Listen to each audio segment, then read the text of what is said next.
Kakinada rural Sarpavaram గ్రామంలోని శ్రీ రాజ్యలక్ష్మి సమేత భావనారాయణ స్వామి ఆలయ అభివృద్ధికి ప్రత్యేక చర్యలు చేపట్టనున్నట్లు నూతన గ్రేడ్ 1 ఆలయ అధికారి రాపాక శ్రీనివాసరావు తెలిపారు. ఈ సందర్భంగా ఆయన మాట్లాడుతూ ఎమ్మెల్యే పంతం నానాజీ ఆదేశాల మేరకు ఉన్నతాధికారుల సూచనలతో ఆలయ అభివృద్ధికి కృషి చేస్తున్నామని, కార్తీక మాసాన్ని పురస్కరించుకుని భక్తులకు అన్ని సౌకర్యాలు కల్పించినట్లు తెలిపారు. ప్రతిరోజు సుప్రభాత సేవ, గోపూజతో పాటు ఓం నమో నారాయణ కార్యక్రమాలు నిర్వహిస్తున్నామని వివరించారు.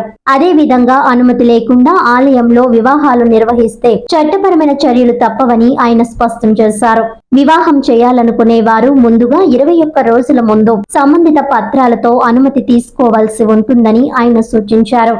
భక్తులకు అన్ని విధాల సౌకర్యాలు కల్పిస్తూ ఆలయ అభివృద్ధిని వేగవంతం చేస్తానని రాపాక శ్రీనివాసరావు తెలిపారు. నా పేరు రాపాక శ్రీనివాసరావు. నేను శ్రీ భావనారాయణ స్వామి దేవస్థానం సర్పవరం కాకినాడ రూరల్ దేవాలయానికి వేడుకొండ ఆఫీసర్గా 24వ తారీఖుని ఛార్జ్ తీసుకోవడం జరిగింది. ఈ దేవాలయం ఎంతో మహిమాన్వితమైనటువంటి చారిత్రకమైనటువంటి దేవాలయం. 11వ శతాబ్దంలో ఆలయాన్ని నిర్మించినట్టు శాసనాలు ఉన్నాయి. రాష్ట్రంలో, దేశంలో ఎక్కడా లేని విధంగా శ్రీ భువనారాయణ స్వామి ఇక్కడే కొలువై ఉన్నారు. ఈ స్వామివారిని దర్శించుకుంటే అనేక రకమైనటువంటి ఈతి బాధలు, దారిద్ర్య బాధలు మొదలవన్నీ నివారించబడి వారు సుఖ సౌకర్యంతో వెలుగొందుతారని చెప్పి ఇక్కడ నానుడి. ఇటువంటి దేవాలయం మొత్తం దేశం మొత్తం మీద 5 దేవాలయాలు ఉన్నాయి. భావనారాయణ స్వామి టెంపుల్, మొట్టమొదటి భావనారాయణ స్వామి టెంపుల్ కాకినాడ సర్పవరంలో వెలిసిపోయి ఉన్నది. ఇది రాష్ట్ర ప్రభుత్వం ఆర్కియాలజీ డిపార్ట్మెంట్ ఆధీనంలో ఉన్నది. ఈ యొక్క దేవాలయం స్థానిక శాసనసభ్యుల వారి సూచనల మేరకు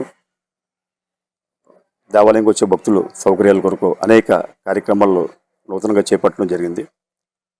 నేను ఛార్జ్ తీసుకున్న తర్వాత మొట్టమొదటిగా మార్పు చేసినటువంటి కార్యక్రమం ప్రతిరోజు కూడా గోపూజ కార్యక్రమం, గోవుని తీసుకొచ్చి గోపూజ కార్యక్రమం, మేలుకొలుపు సేవ, అదేవిధంగా భక్తులందరికీ కూడా స్వామివారి దేవాలయంకి వచ్చే భక్తులందరూ కూడా తిరుతులకధారణతో స్వామివారిని దర్శించుకోవాలన్న ఉద్దేశంతో తిరుతులకధారణ కార్యక్రమం కూడా చేపట్టడం జరిగింది. నెక్స్ట్ ఇక్కడ కౌంటర్స్ కానీ భక్తులకు ఉచిత ప్రసాదన ప్రతిరోజు కూడా వితరణ చేయడం జరుగుతుంది. ఈరోజు సాయంకాలం ఏకాదశి పర్వదినం సందర్భంగా దశహారతుల కార్యక్రమం కూడా చేపట్టడం జరుగుతుంది. ప్రతి నెల కూడా ఇక్కడ సుదర్శన హోమం కార్యక్రమం చేయబడుతుంది. అదేవిధంగా ఇంకా ఉన్నతమైన కార్యక్రమాలు నేను వాడపల్లి సూపరింటెండెంట్గా పనిచేసిన అనుభవాన్ని దృష్టిలో పెట్టుకొని అక్కడ ఏ విధంగా అయితే కార్యక్రమాలు జరిగాయో, అక్కడ ఏ విధంగా జనాదరణకు ఏ విధంగా మేము సౌకర్యాలు కల్పించామో అదేవిధంగా అంత స్థాయిలో కాకపోయినా సరే ఎంతో ఒక 25% 25% అయినా తీసుకొని ఈ యొక్క కార్యక్రమాలు చేయడానికి ఇచ్చేస్తున్నాం. అదేవిధంగా వివాహానికి పర్మిషన్ లేకుండా వేరే విధంగా ఇక్కడికి వచ్చి కార్యక్రమాలు చేసుకుంటే అది చట్టరీత్యా నేరం. వారి మీద మేము కేసులు కూడా పెట్టడం జరుగుతుంది.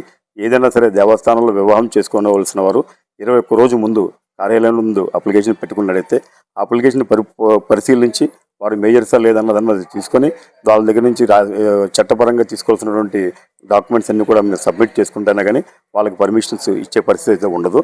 కావున 50 మంది భక్తులకి తెలియజేయడం. జై శ్రీమన్నారాయణ.